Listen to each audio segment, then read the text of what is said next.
Salam uşaqlar, hər vaxtınız xeyir olsun. Fiqurların sahəsi üçbucaqlar bölməsində 3 sual diqqətimi çəkdi maraqlı həll yolları ilə. Təbii ki, başqa həll yolları istisna edilmir. Bu sadəcə mənim variantımdır. Fərqli həll yolu yazan uşaqlar kommentdə fikirlərini bildirə bilər. E, 86-cı sualda nə deyir? Üçbucaq verib, düzbucaqlı üçbucaqdır. B 90 dərəcə, CD mediandır. Çünki AD BD bərabərdir.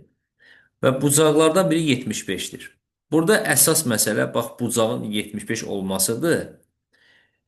Belə bir qayda var ki, bu sual həm də bu ildə düşmüşdü. Birinci qrupların qəbuluna isbat kimi düşmüşdü.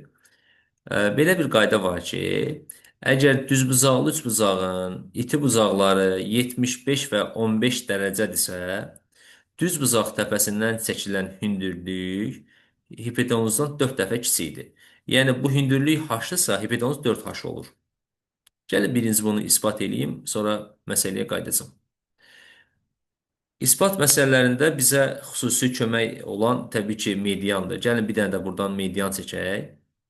Və siz bilirsiniz ki, median hipotenuzun yarısıdır. Onda buradan bura qədər də m olur. Onda AKL bərabər yanlı üçbucaqdır. Bura 15 dərəcədir. Bu 75, 90, bura qalır 15 dərəcə. Bura ümumi 90-dır axı. Bura qalır onda 60 dərəcə. Bu da 90, bura qalır 30 dərəcə. Bir daha deyirəm. Bu median hipotenuzun yarısı olduğuna görə MM, bu AK'nin bərabər yanlı üçbucaqdır. Yəni bura 15 isə bu da 15-dir. Bura 75, 90, 15, bura ümumi 90, bura 60 qalır. İndi bura fikir verin uşaqlar. Bu üçbucağa baxın AHK-ya. 30-un qabağı H-dırsa, 90-ın qabağı təbii ki, bura 2H olacaq. Və median da öz növbəsində hipotenuzun yarısı olduğuna görə, deməli, hipotenuzun 4H olması qaçılmazdır.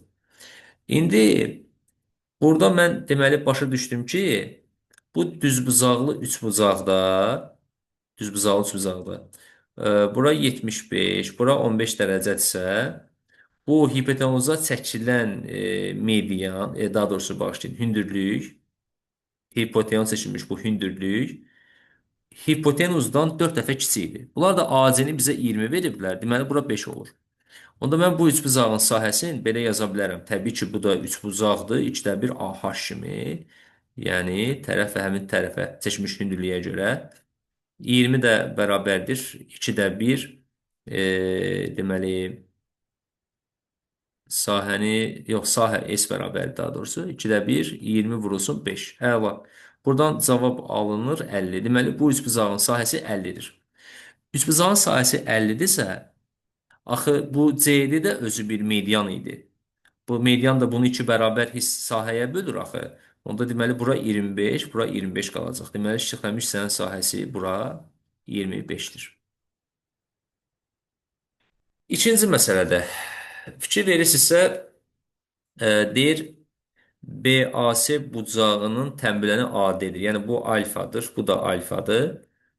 BD-ni də 6 veriblər, AC-ni də 12 veriblər. Olsun. Aha, şəxlənmiş hissəni bizdən soruşur. Bu da bir qaydanı e, əsas götürür. Nə mənada? Belə bir, yəni bu sualda xüsusi bir nəzəriyyə var, ona elə bir müraciət eləməliyik. Belə bir qayda var ki, məsələn, bir bucaq verilib, məsələn, bir alfa bucağı, bunun da qolları, yəni tərəfləri AB ilə AC-dir. Bu alfa bucağının, yəni A bucağının, belə deyim,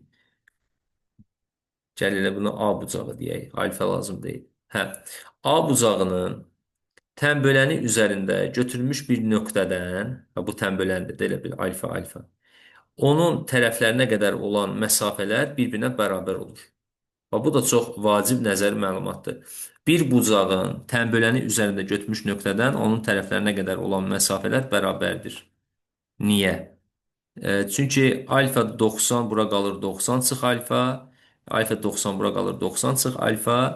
Bu tərəf fikir verirsə ortaq tərəfdir. Yəni həm AFK 3 bucağının tərəfidir, həm də AYK-nın tərəfidir. İki bucaq da eynidir. Fikir verirsinizsə, alfa, x, ya buna bir beta deyək. Alfa, x, beta. Yəni, soldakı üç bucağın bir tərəfi və ona bitişik iki bucaq BTB. Sağdakı üç bucağın bir tərəfi və ona bitişik iki bucağa bərabərsə, bunlar təbii ki, konqruentdir. Konqruent nə deməkdir? Uyğun tərəflər, uyğun bucaqlar bərabərdir. Alfanın qabağı nədirsə, bu alfanın qabağı da həmin şeydir. İndi qayıdaq məsələmizə. Burada diqqətli olaq nədə? E, Tənbölən burada AD idi, düzdürmü? Bu AD burada tənbölən idi. Yəni ki, bu alfadır, bu da bir alfadır. AC-ni də bizə veriblər 12. İndi fikir verin. Bu tənbölən üzərində, yəni A bucağının qolları biri AB, biri AC-dir də. Bu tənbölən üzərində götürmüş D nöqtəsindən AB-yə çəkilən perpendikulyar nədirsə, yəni 6. Elə D-dən bura çəkilən perpendikulyar da elə 6 olur. Onda yenə də bu üç bucağın sahəsi mən belə yaza bilərəm. 2-də 1 AH, yəni 12 vurulsun 6. O da bərabərdir. Cavab nə qalır orada? 36 qalır. Növbəti məsələ 88. Mən özümə məxsus həll edəcəm. Bilmirəm, başqa həll yolları yəqin ki var. Kimsə düşünüb yaza bilər. Deyir ki, mərkəzi O nöqtəsində olan bir çevrə var. AC toxunandır. DO ilə AC paraleldir. Bu paralelliyi niyə verib? Məsələn, iki paralel düz xətti üçüncü düz xəttdən kəsəndə, misal üçün, bura CA-dır. Bu da məsəl üçün də olsun DO-dur. E, Uyğun bucaqlar bərabərdir. Bunu bilirsiniz. Deməli, bura bir alfa desəm, bu da A bucağı da ümumilikdə bir alfa olur. Həmişə mən sizə nə deyirdim? Deyirdim ki, çevrədə toxunan varsa, mütləq, mütləq olmasa 99%. Çevrənin mərkəzindən bu toxuma nöqtəsinə bir radius çəkin. Niyə? Çünki radius toxuma nöqtəsində perpendikulyardır. Əla. Bura qədər hər şey qaydasında. Deməli, bu OC də R-dir. ACO üçbucağı bir düzbucaqlı üçbucaqdır və buradan yazaram ki, bu iti bucağın sinusu, bax fikir verin, bərabərdir qarşı katetin hipotenuza olan nisbəti. Əla. İndi bu 90 alfa, bu da alfadır.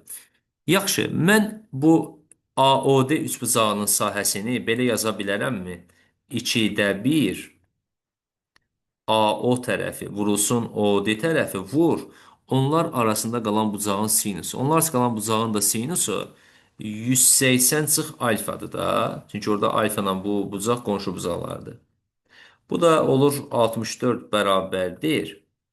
İndi buradan da AO əvəzinə mən nə yaza bilərəm? Bax, elə bir ki, hər tərəfi 2-yə vurdum. 64 bərabərdir. AO əvəzinə yaza bilərəm. R bölünsün sinus alfa. Əla. AO əvəzinə yazdım. OD də bizdə radiusdur. Bu da olur R.